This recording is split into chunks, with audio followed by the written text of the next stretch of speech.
Assalamualaikum warahmatullahi wabarakatuh. Innal hamdalillah, salatan wa salaman ala Rasulillah. Asyhadu an la ilaha illallah wahdahu la syarika lah, wa asyhadu anna Muhammadan abduhu wa rasuluhu la nabiyya ba'dah. Allahumma salli ala sayyidina Muhammad wa ala alihi wa ashabihi wa mawala, amma ba'du. Pertama, ibu dan bapak rahimakumullah, mari kita bersyukur kepada Allah. Alhamdulillahirabbil alamin. Pada pagi hari yang baik ini, Allah subhanahu wa ta'ala masih mencurahkan rahmatnya, nikmatnya, barakah kehidupan kepada kita semua, hingga dapat terlangkahkan kaki, terayunkan tangan ke rumah Allah yang mulia ini. Mudah-mudahan seluruh aktivitas kehidupan kita menghantarkan kita kepada ish kalimat aumul syahidan, hidupnya mulia, matinya dalam keadaan syahid di hadapan Allah subhanahu wa ta'ala. Amin ya rabbal alamin. Salawat dan salam buat yang mulia asyraful anbiya sayyidul mursalin Nabi Muhammad sallallahu alaihi wasallam.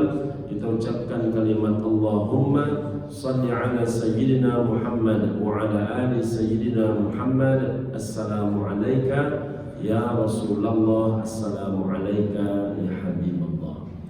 Ibu dan bapak, mudah-mudahan dengan rajinnya kita berkirim salawat dan salam, kita bahagian umat yang mendapatkan syafaat beliau di yaumil mahsyar nanti. Amin ya Allah ya rabbal alamin. Ketua dan seluruh pengurus yang kami hormati, orang tua kami yang kami muliakan, ibu dan bapak tamu Allah sidang jamaah subuh rahimakumullah. Pagi ini kita akan mengkaji beberapa hal yang berkait langsung seputaran zakat. Mudah-mudahan kita ini senantiasa bahagian orang yang tergolong pembayar zakat di hadapan Allah subhanahu wa ta'ala. Amin ya rabbal alamin. Pertama, ibu dan bapak rahimakumullah, tidak ada satupun perintah dalam rukun Islam yang selalu menempel kepada perintah solat seperti Allah Ta'ala menempelkan perintah zakat. Paling tidak ada 27 ayat yang setiap ada perintah solat diikuti dengan perintah zakat. Contoh ayatnya adalah aqimus shalah wa atuz zakah, dirikanlah solat dan bayarlah zakat. Para ulama mengatakan, ibu dan bapak, dua hal. Pertama, ini menunjukkan antara solat dengan zakat itu tak terpisahkan, dia satu kesatuan. Yang kedua, solat dan zakat itu mewakili dua sektor terpenting dalam mendapatkan keridhaan dan syurganya Allah. Duribat alaihimul dillatu aynama sukifu illa bihablin minallah wa hablin minan nas. Manusia itu ditimpakan kepada mereka kehinaan dimanapun mereka berada, kecuali yang senantiasa memperbaiki hubungannya kepada Allah, hablum minallah, dan mereka yang selalu memperbaiki hubungannya dengan manusia, hablum minan nas. Mana yang hablum minallahnya? Salat. Mana yang hablum minan nasnya? Zakat. Jadi orang yang salat dan zakat, selesailah dua sektor itu sekaligus. Hubungan vertikal, hablum minallahnya adalah salat, hubungan horizontal dengan manusianya adalah zakat. Itulah pentingnya kedudukan zakat. Yang kedua, ibu dan bapak, Nabi langsung memerintahkan sahabat-sahabat terpilih untuk menjemput zakat. Jadi zakat ini dijemput, bukan ditunggu. Makanya selalu saya sampaikan di mana-mana, amil baru dikatakan amil bila tercapai tiga hal. Yang pertamanya tak dilakukan oleh kebanyakan amil. Ini saya tak ada hubungannya dengan Nurul Huda, ya, saya tak ada menembak-nembak siapapun. Amil itu dikatakan amil bila terjadi tiga hal. Pertama adalah menjemput, mengambil, bukan menunggu. Yang kedua, mengumpulkan. Yang ketiga, mendistribusikan. Itu syarat menjadi amil. Jadi ada, kalau dia harta yang banyak, tentu termasuk mengadministrasikan, mengarsipkan, membuat kesuratan dia. Nah, secara umum tiga itulah. Pertama menjemput, yang kedua adalah mengumpulkan, yang ketiga adalah mendistribusikan. Nabi 1500 tahun yang lalu sudah memerintahkan sahabat-sahabat tertentu untuk langsung menjemput. Contoh, Bapak Ibu mungkin masih ingat cerita Sa'labah. Sa'labah itu kan orang yang minta doa jadi orang kaya kepada Nabi. Setelah kaya, Nabi mengutus seorang sahabat untuk menjemput harta dia. Wahai Sa'labah, engkau sudah kaya. Jadi sosialisasi ini berat. Maka hak ambil itu tak boleh dicabut. Tidak ada istilah macam ini. Masa dia punya Fortuner Pak Ustaz, tapi dia ngambil pula bahagian hak ambil. Tidak ada hubungannya. Karena ambil itu orang bekerja keras. Maka ibu dan bapak rahimakumullah, pergilah engkau ke rumah Sa'labah. Bilang kepada Sa'labah, dia sudah termasuk orang yang wajib mengeluarkan zakat. Tapi kata Sa'labah, aku ini kaya. Tak ada hubungannya dengan doa Rasulullah. Aku ini kaya karena memang aku ini rajin bekerja, aku ini betul-betul bertungkus lumus mencari nafkah. Ini duitku katanya. Jadi ambil itu akan disumpahi orang kadang-kadang. Makanya ambil itu besar haknya. Datang ambil itu tidak diterima orang. Datang ambil itu tidak dibukakan orang pintu. Dan itu terjadinya bukan sekarang. Zaman Rasul pun itu terjadi juga. Makanya banyak kadang ambil ini mencari aman. Dia hanya nunggu di masjid lalu dibuatnya pengumuman kepada ibu dan bapak jamaah masjid. Kami sekarang sedang berada di masjid. Silakan bapak ibu datang jam sekian sampai jam sekian katanya kan. Ada tunggunya lah jamaah di masjid. Maka yang dibayar orang cuma zakat fitrah, zakat mata dan natar. Yang paling berat itu adalah menjemput ini, mensosialisasikan ke rumah-rumah itu. Itu berat. Jadi kalau ada orang yang mempertanyakan, di Tampek kami itu Ustaz banyak lo ambil dapat pada fakir miskin. Memang iya. Memang iya. Kok bisa macam itu? Fakir miskin itu kan baginya banyak. Ambil itu kan baginya tidak banyak. Haknya sama-sama 1/8. Kalau kita perturutkan hak semestinya ini, banyak ambil itu terima. Ini terbalik, ibu dan bapak rahimakumullah. Diadu-adulah ambil itu 150.000. Disuruh dia menunggu di masjid dari pagi sampai malam.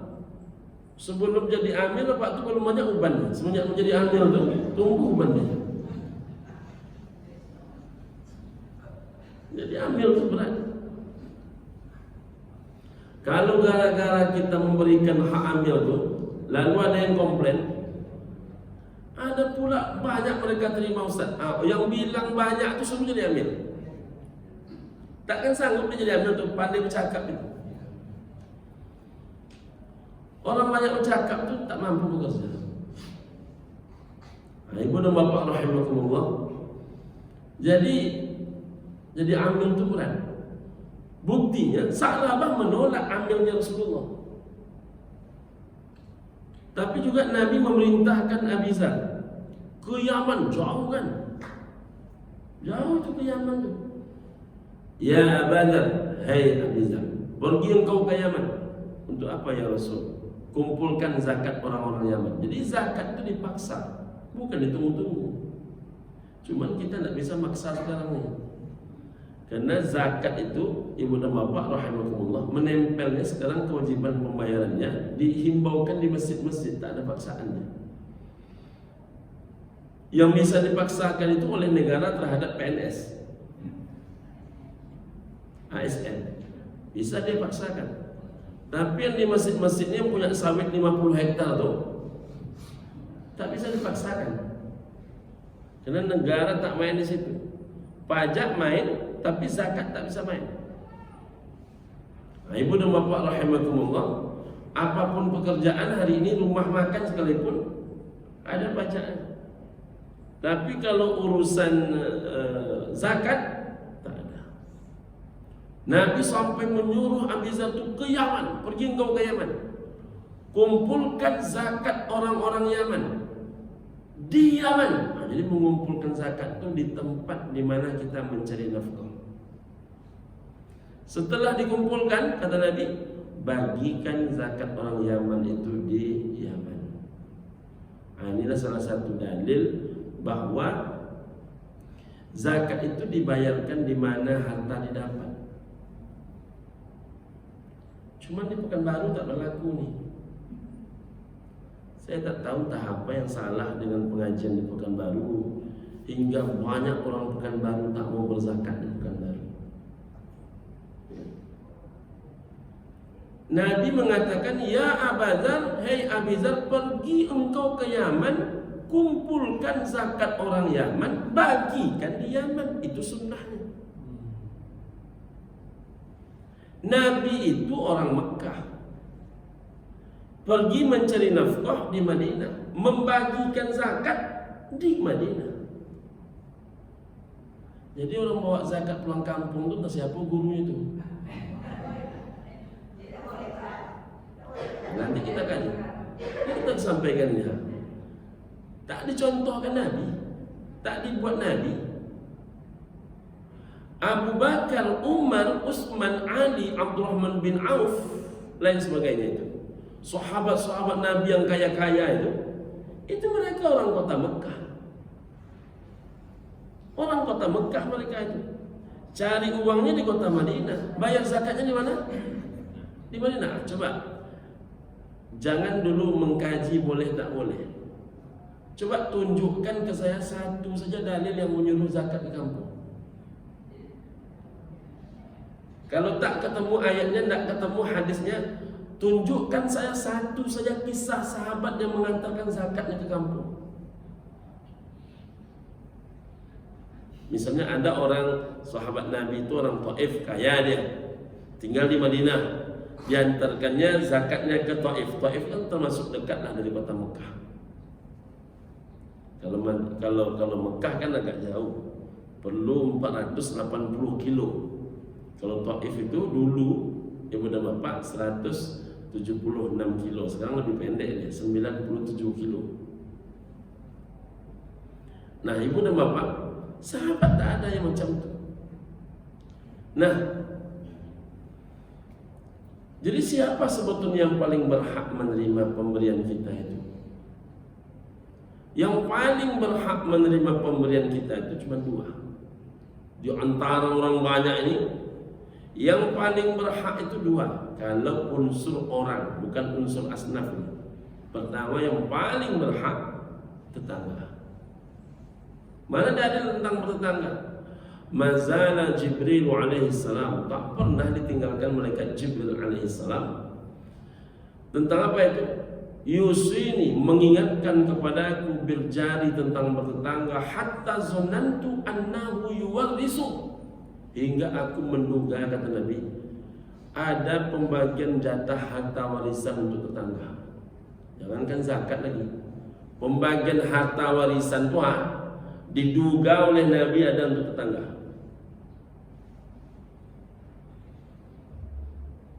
Begitu pentingnya tetangga ini.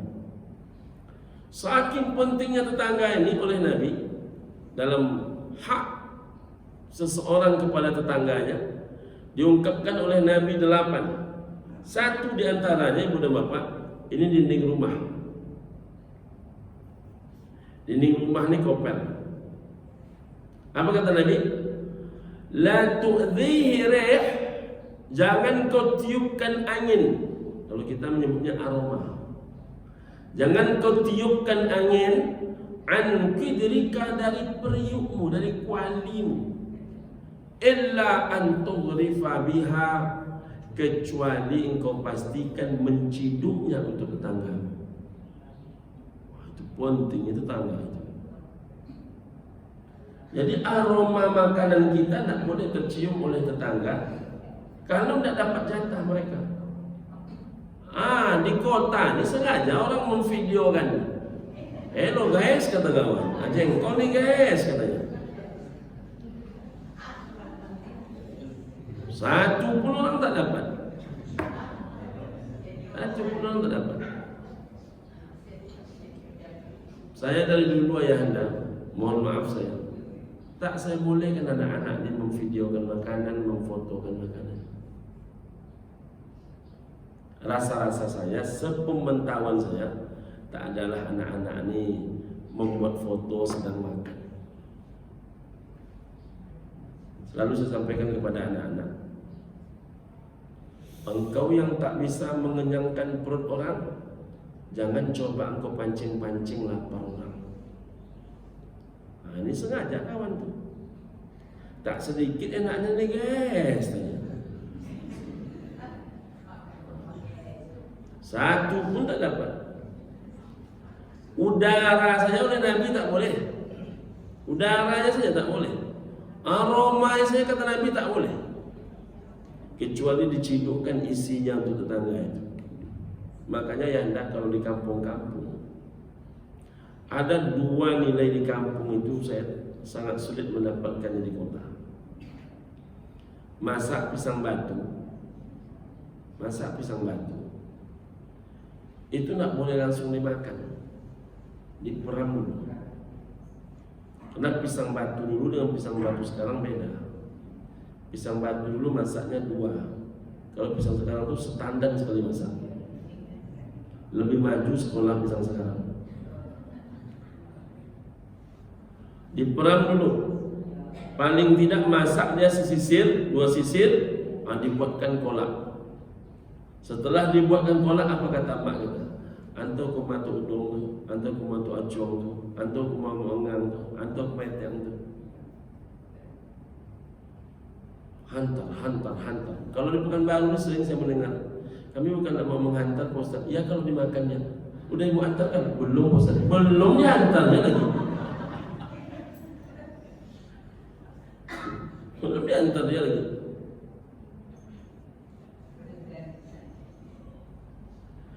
Syaitan itu memang senantiasa membisikkan dan menggagalkan kebaikan. Salah satu caranya adalah belum kita berbuat baik, itu sudah dihalang dia. Ya kalau dimakannya, kalau tidak, itu kerjaan syaitan itu. Makanya saya selalu sampaikan ke ibu-ibu, karena pengajian ibu-ibu ini kan banyak setiap sore. Sebanyak ini ibu-ibu saya bilang, mengapa tidak ada yang berinisiatif membawa seteko teh manis ke masjid?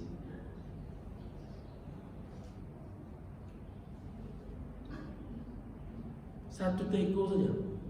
Bawa gelas kecil-kecil itu. Agak 5, agak 10. Apa kata ibu-ibu itu? Berarti tidak semuanya dapat Pak Ustaz. Kalau menunggu semua orang dapat baru kau membawa, sampai mati kau tak pernah membawa teh. Sampai mati tak pernah dibawa. Ini macam ni misalnya, ini kalau bukan puasa Ramadan ini, mau dipikirkan sebanyak ni orang. Setiap subuh ada kajian macam ini kalau bukan puasa ini. Setiap subuh bawa sebanyak ini, tak jadi dia berbuat baik. Berbuat baik itu sesuai kemampuan. Diawali dulu paling tidak, ibu dan bapak rahimakumullah, orang yang duduk dekat dengan kita. Oh tak cukup Pak Ustaz, lebih baik tak cukup daripada tak memulai. Urusan sebelah sana nanti ada boleh bawa. Begitu saya mengajak ibu-ibu itu di pengajian sore itu Pak. Apa yang berat bagi kalian membawa teh manis itu sendiri? Apa yang berat bagi kalian membawa teh susu itu? Inilah kesempatan harta benda kalian diminum oleh orang yang habis berwudu. Inilah harta kalian diminum oleh orang yang mau meminumnya solat sunat tahiyat dulu. Inilah harta kalian yang orang meminumnya menutup auratnya utuh. Apalagi kalau pengajian itu malam Pak, maghrib, solat berjamaah dia dulu maghrib itu, baru dia minum teh manis wudu. Coba bayangkan. Inilah harta terbaik diminum oleh orang di masjid. Yang kedua ibu dan bapak, saya menengok di kampung-kampung tuh Ada orang yang tak bisa berzakat tapi memberi luar biasa. Memberi ini luar biasa. Di mana ada pengajian maghrib pakai makan malam? Di kampung. Di mana ada pengajian subuh macam ni pakai makan pagi? Di kampung juga. Di mana ada pengajian siang pakai makan? Di kampung juga. Jadi kalau pengajian di kampung itu habis ceramah maghrib, lepas isyaknya makan malam. Begitu di kampung-kampung. Kalau di kota ini jangankan ceramah maghrib, Maulid Nabi Isra wal Mi'raj, bakwan ke bakwan, bakwan ke bakwan, tak ganti-ganti.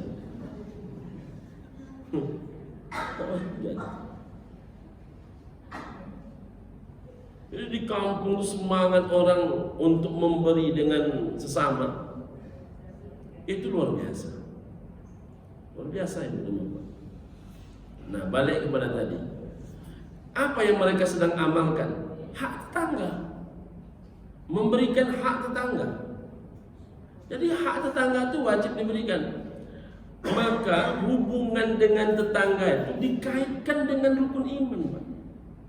Dikaitkan dengan rukun iman, tak main-main itu. Akidah itu. Man kana yu'minu billahi wal yaumil akhir. Dua rukun sekaligus. Siapa yang beriman kepada Allah, siapa yang beriman kepada hari akhir, falyukrim jarah, maka pastikan dia memuliakan tetangga. Tidak memuliakan tetangga itu dicabut iman dia. Dicabut iman dia. Kalian, kata Nabi, tak disebut beriman bila kalian tidur dalam keadaan kenyang, sedangkan tetangga kalian dalam keadaan lapar. Itu Nabi mengajarkan. Jadi hak tetangga itu luar biasa. Lalu yang kedua, ada pertanyaan. Jadi nak boleh, Ustaz? Bolehkah menghantarkannya kepada qarib kerabat? Boleh. Mengapa Nabi tak hantarkan dulu ke Mekah? Karena qarib kerabat Nabi kan ikut berhijrah ke kota Madinah. Nah, tapi qarib kerabat yang paling wajib itu bukan orang kampung. Ini mohon maaf, ini tanpa mengecilkan kampung. Siapa yang paling wajib di antara orang yang berqarib kerabat dengan kita itu? Orang yang terikat dengan hubungan silaturahim. Apa bedanya silaturahim dengan silatul ikhwan? Kalau silatul ikhwan itu hubungan yang diakibatkan hubungan persaudaraan biasa. Kalau silaturahim itu yang terikat karena ada hubungan perut. Maka namanya silaturahim. Jadi kalau tak ada ikatan perut, silatul ikhwan. Kalau ada ikatan seperut, silaturahim. Cuman di Indonesia tak ada bedanya. Seperut tak seperut, berperut tak berperut, kecil perut, besar perut, tetap namanya silaturahim. Sebetulnya dia beda. Siapa di antara yang berkaitan perut itu yang boleh menerima zakat? Ada yang namanya nafkah, ada yang namanya zakat. Nafkah itu tak boleh, zakat itu tak boleh diberikan kepada yang mendapatkan nafkah. Siapa yang mendapatkan nafkah? Orang tua. Siapa yang mendapatkan nafkah? Istri. Siapa yang mendapatkan nafkah? Anak. Apakah istri juga menafkahi suami? Ini ada fenomena sekarang ini ada. Di Pekanbaru ini banyak pula hari ini istri yang menafkahi suami. Ada juga rupanya sekarang ini sedang mulai menjadi tren pula sekarang ini. Jadi seorang suami itu, laki-laki itu wajib menafkahi orang tuanya, wajib menafkahi istrinya, wajib menafkahi anak-anaknya. Yang paling banyak ditinggalkan oleh suami itu menafkahi orang tua. Tapi sekarang sudah mulai tren pula, bukan suami yang menafkahi istri, tapi istri yang menafkahi suami. Tapi kalau suami, ayah menafkahi anak masih banyak. Bahkan berpisah pun dia dengan ibu si anak masih mau dia menafkahi. Yang beragama itu masih mau dia. Ibu dan bapak rahimakumullah. Jadi 3 ini kewajiban laki-laki. Maka orang yang 3 ini tak boleh diberi zakat. Tak boleh berzakat kepada mak kandung, ayah kandung. Tapi bolehkah berzakat kepada adik kandung? Boleh? Boleh? Boleh. Tapi jangan paksakan adik kandung itu miskin. Di antara kami Pak Ustaz Inyo yang kurang beruntung Pak Ustaz. Rupanya 2 punya Avanza. Cuman abangnya 3 Fortunernya. Dibandingkan abangnya, baik kehidupan abangnya lagi. Tapi dia tidak termasuk yang dapat zakat. Dia tidak berhak, dia tidak mustahil. Jadi yang boleh menerima zakat itu asnaf 8. Tapi dari sisi unsur manusia, yang paling penting betul, di antara yang penting selain kena kategori asnafnya adalah jangan pernah melupakan tetangga dan qarib qarabat. Ibu dan bapak rahimakumullah. Selanjutnya, saking pentingnya zakat ini, ibu dan bapak rahimakumullah, saya lupa menyampaikan. Di Pekanbaru ini banyak orang tak mau membayar zakat di sini. Saking mirisnya ibu dan bapak, per Desember 2021 dengan jumlah penduduk 1.300.000 orang, Siak jumlah penduduknya 400.000 orang. Berarti Pekanbaru ini jumlah penduduknya lebih 3 kali lipat daripada Siak. Desember 2021 zakat Pekanbaru di angka 6,4 miliar, zakat Siak 27 miliar. Per Desember 2022 Pekanbaru 9 miliar 170 juta, sedangkan Siak tetap di angka lebih kurang 27 miliar. Per Desember 2023 Pekanbaru naik 17 miliar, Siak tetap di 27 miliar. Per Desember 2024 kembali Pekanbaru turun 15 miliar, tapi kemudian Siak tetap di angka 27 miliar. Per Desember 2025, 2 bulan yang lalu, Pekanbaru mencatat di angka lebih kurang sekitar 15 miliar, sedangkan Siak juga lebih kurang 27 miliar. Jumlah penduduknya 3 kali lipat lebih. Kalaulah zakat Pekanbaru ini terkumpul, paling tidak terkumpul dia di angka 89 sampai 120 miliar. Itu zakat Pekanbaru. Apa persoalan zakat Pekanbaru ini? Salah satunya banyak orang Pekanbaru yang tidak mau mengaku sebagai orang Pekanbaru. Tahun 58 ini saya belum lahir. Tahun 58 lahirlah nenek ini di Pasar Pusat, ini contoh. Tapi rupanya nenek ini bukan orang Pekanbaru, cuman kebetulan lahir di Pekanbaru. Lalu nenek itu punya anak tahun 78. Rupanya anaknya juga bukan orang Pekanbaru. Anaknya cuma numpang lahir di Pekanbaru, aktenya Pekanbaru, KTP-nya Pekanbaru, sekolah di Pekanbaru, TK, SD, SMP sampai kuliah semuanya di Pekanbaru, dapat jodoh di Pekanbaru, orang Pekanbaru, tapi tetap bukan orang Pekanbaru.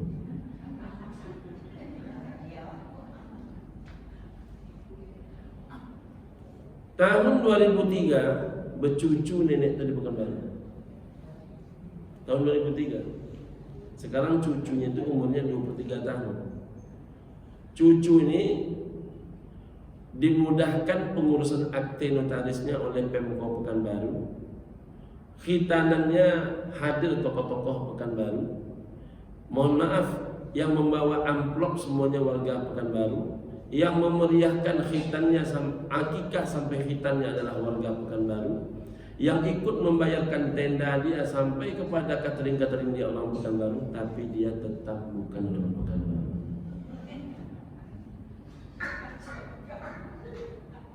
Rencananya cucu itu mau menikah di tahun 2026 nih.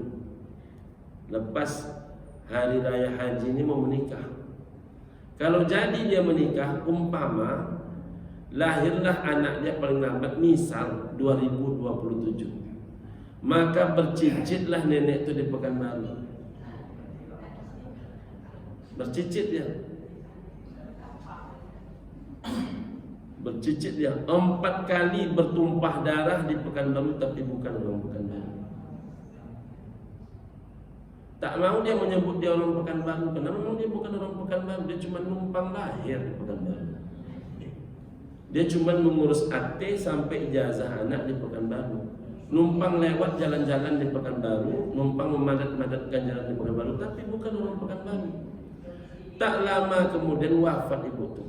Rupanya ketika dia wafat di rumah sakit Pekanbaru, ditengok dan dijemput oleh jamaah Pekanbaru, disolatkan umpama di Masjid Nurul Huda, Masjid Pekanbaru, oleh jamaah Pekanbaru, dimandikan dengan air tanah Pekanbaru, lalu dikafani dengan kain kafan di Pekanbaru, lalu dikuburkan di atap tanah Pekanbaru, tapi dia bukan orang Pekanbaru.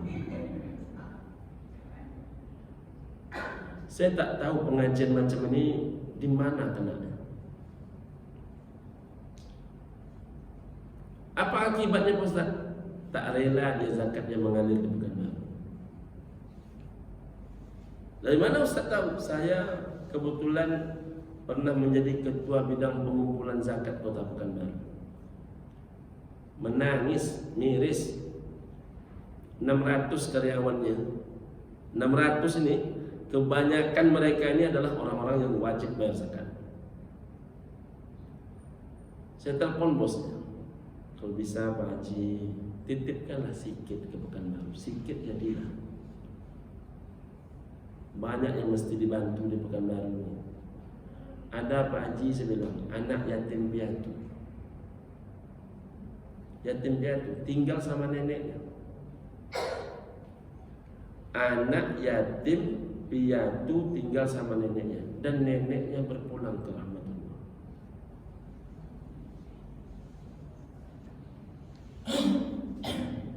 Ini banyak orang yang mampu di Pekanbaru itu Pak Ustaz. Oh, iyalah Pak Haji, saya bilang. Artinya urusan membayarkan hak orang, urusan kami yang peduli dengan Pekanbaru, tapi engkau takkan pernah peduli dengan Pekanbaru. Baiklah zakatmu kemana engkau mau. Tapi karena kita butuh, ya dah saya telepon balik. Kalau saya nelpon ke dia urusan dakwah, semangat dia. Tapi kalau sudah masuk, titipkanlah sedikit zakat Pak Haji untuk Pekanbaru. Mulai dia mengelak. Saya bertemu orang kaya, ibu dan bapak, di masjid. Lalu saya bisikkan, bang, abang pernah tidak mendengar saya mengajukan proposal pribadi saya? Seumur hidup abang? Tidak ada Ustaz. Nah, sekarang saya mengajukan proposal, bukan untuk saya. Boleh tidak saya mau membantu, mohon maaf, ustaz-ustaz senior yang mereka tak lagi punya pekerjaan. Dahulu mereka guru-guru kita, sekarang mereka tak bisa berdakwah, usianya 70 ke atas. Mau tidak abang memberikan zakat abang sedikit untuk mereka? Bukan gitu Pak Ustaz, ambo kok zakat ambo ke kampung Ustaz. Tahu Bapak Ibu berapa zakatnya? Sebulan zakat dia 130 juta. Ujung zakat itu pun tak mau ditinggalkan. Boleh meninggalkan 30 tuh sekali saja. Sekali pun tak mau dia. Ayalah Pak. Ketika saya menjadi anggota Dewan Ibu dan Bapak, ada beberapa masyarakat minta bantu. Pak Ustaz tolong teleponkan saya, Pak Ustaz bantu saya Pak Ustaz. Karena saya ini jauh antrinya Pak Ustaz penerima zakat. Ibu nomor berapa? 1087. 1087. Lalu saya bilang, Orang Basnas itu, orang lembaga zakat itu mau mencairkan. Persoalannya duitnya tak ada. Karena duitnya pergi menyeberangi pulau, menyeberangi kampung. Jadi apapun urusan orang tidak bayar SPP, saya nak tahu ya anda, mohon maaf nih. Kalau orang di sekitaran Wonosari, Tegalsari, kalau tak makan kemana dia ngadu? Di ketoknya rumah bapak ibu atau ke masjid atau kemana dia ngadu? Pasti dia pergi ke lembaga. Ke lembaga dia, di ketoknya Izi, di ketoknya Basnas, di ketoknya Lazismu. Mau ke rumah bapak dia segan. Apalagi kalau rumah bapak ada security pula, berproses dia masuk. Iya. Iya kan? Segan dia masuk. Perutnya lapar. Kalau sempat dia malam itu tak makan, maka sewonosari, Tegalsari ini dicabut iman semua orang. Tapi kemana dia mesti ngadu? Tidak ada. Mengapa tak ada? Karena memang ibu dan bapak rahimakumullah, kita tidak pernah fokus di situ. Padahal kata Sayyidina Umar ibn Khattab, dakwah dan pendidikan ini takkan pernah terbang tinggi kalau tak ada dua sayap. Sayap sebelah kanan itu namanya ekonomi umat, kekuatan ekonomi, termasuk zakat. Yang kedua adalah politik Islam. Politik Islam. Bayangkan oleh ibu dan bapak, jangankan di Indonesia, secara dunia pun kita berpolitik lemah. Dibunuh saudara seiman kita, tak ada satu pun negara yang mampu menyelesaikan itu. Bayangkan, dibunuh tiap hari, dibakar setiap hari, dibom setiap hari, dan kita sebagai saudara seiman tak bisa berbuat apa-apa. Macam itu. Kenapa itu bisa terjadi? Karena hal kecil pun kita tidak mampu bersatu. Hal kecil saja. Maka ibu dan bapak rahimakumullah, salah satu idenya hari ini, zakat itu dikumpulkan di masing-masing masjid. Hingga kalau ada orang lapar pasti makan. Masjid ini bukan hanya tempat sholat. Masjid itu tempat bermusyawarah. Masjid itu tempat mengatur perpolitikan umat. Masjid itu untuk memimpin perperangan. Strategi perang zaman Nabi itu diatur dalam masjid. Sampai urusan penunjukan siapa panglima perang itu banyak dibahas dalam masjid. Sekarang saja orang membuat masjid ini hanya tempat sholat. Apalagi berbicara politik, dilarang dalam masjid. Kenapa dilarangnya ibu dan bapak rahimakumullah? Sebetulnya berbicara politik tak ada masalah dalam masjid. Yang tak boleh itu menunjuk orang. Menunjuk orang. Kenapa tak boleh menunjuk orang? Kalau menunjuk orang dalam masjid, maka pasti beda kepentingan. Ini terjadi ibu dan bapak rahimakumullah.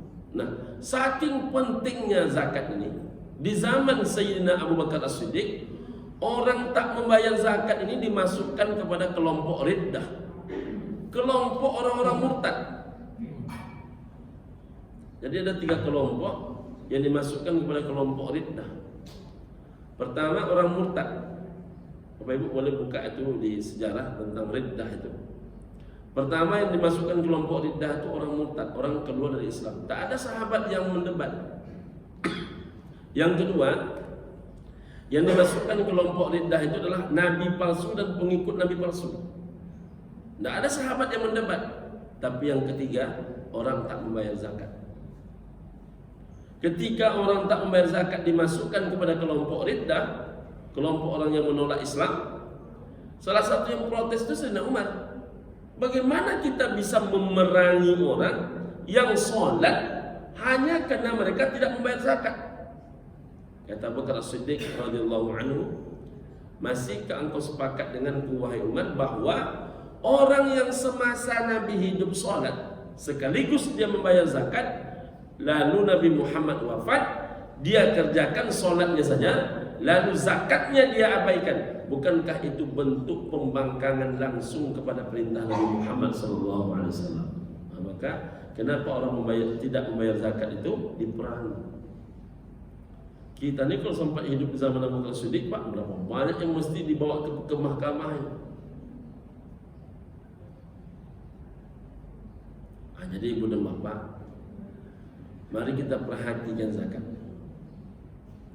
agar selamat hablum minallah kita, hablum minan nas kita. Selamat kedua-duanya. Selamat solat, hablum minallah. Selamat zakat, hablum minan nas. Ada pertanyaan ibu dan bapak? Ustaz? Ya, Pak. Seseorang dia telah memperkirakan setiap tahun penghasilannya mungkin dari beberapa penghasilan A, B, C itu mencukupi nisabnya tahun ya. Kemudian tapi dia berniat karena ada orang-orang membutuhkan sekelilingnya, apakah saudaranya, tetangganya memerlukan itu, tapi dipecahnya dikasihnya bulan per bulan dari penghasilan itu. Apakah boleh seperti itu? Apakah memang harus cukup 1 tahun dulu? Tapi rata-rata 1 tahun itu sudah dihitung melewati, tapi makanya dipecah bulan per bulan. Baik. Itu bagaimana? Zakat ini landasan hukum asalnya adalah sekali setahun. Ya. Landasan hukum asal. Ya. Lalu ulama berpendapat munculnya zakat profesi. Kenapa muncul zakat profesi? Banyak sebabnya. Pertama, sebab yang paling penting, orang makan ini kan tak per tahun. Orang makan kan tak per tahun. Orang makan itu kan kebutuhannya tiap bulan. Maka setiap orang yang memiliki penghasilan bulanan, yang penghasilan bulanan itu bila dikalikan dengan 12 bulan mencukupi untuk minimal wajib zakat, maka dianjurkan untuk membayarkan zakat profesi. Zakat profesi itu bisa saja dari berbagai unsur. Ibu dan bapak rahimakumullah, saya termasuk yang mengamalkan itu, Pak. Jadi saya mengeluarkan per bulan. Nah, ibu dan bapak rahimakumullah, karena kalau kita keluarkan per bulan, maka tiap bulan kita bisa membantu orang. Yang kedua, catatan kebaikannya berulang. Kalau sekali setahun dibayarkan, hanya sekali setahun catatan kebaikannya. Tapi kalau tiap bulan 12 kali pencatatannya. Dari sisi Allah, ini bukan administrasi manusia.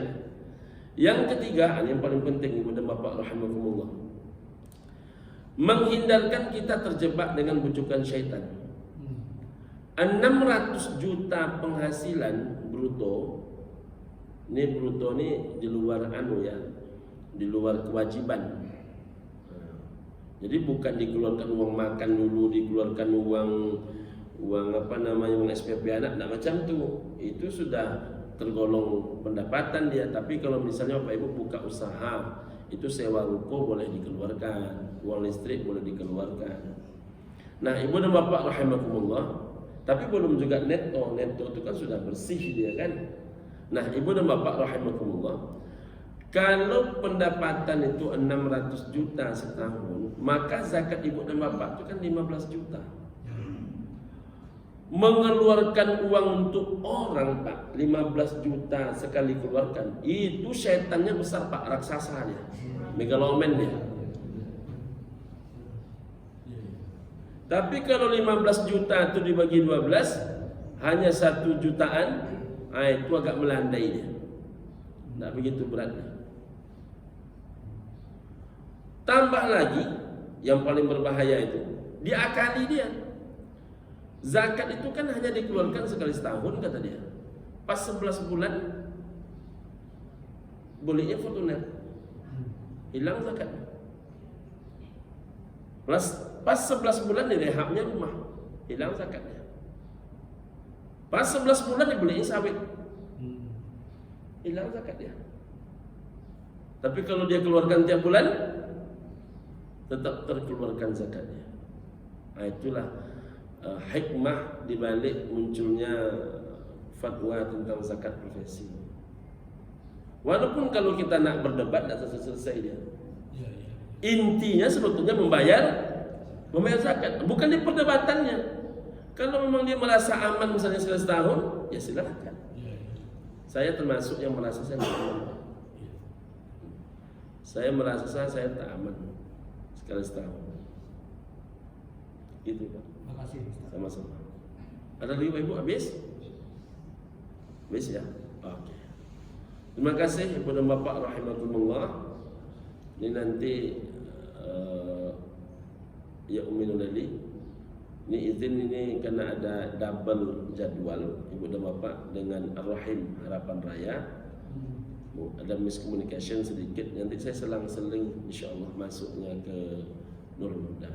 Tapi nanti ketika saya tak datang insyaAllah ada Ustadz yang saya utus insyaAllah membahagiakanlah insyaAllah. Amin ya rabbal alamin. Terima kasih Ibu dan Bapak rahimakumullah. Billahi taufiq wal hidayah wa ridha min al-inayah. Subhanakallahumma rabbana bihamdika asyhadu an la ilaha illa anta wa astaghfiruka wa atubu ilaik. Assalamualaikum warahmatullahi wabarakatuh.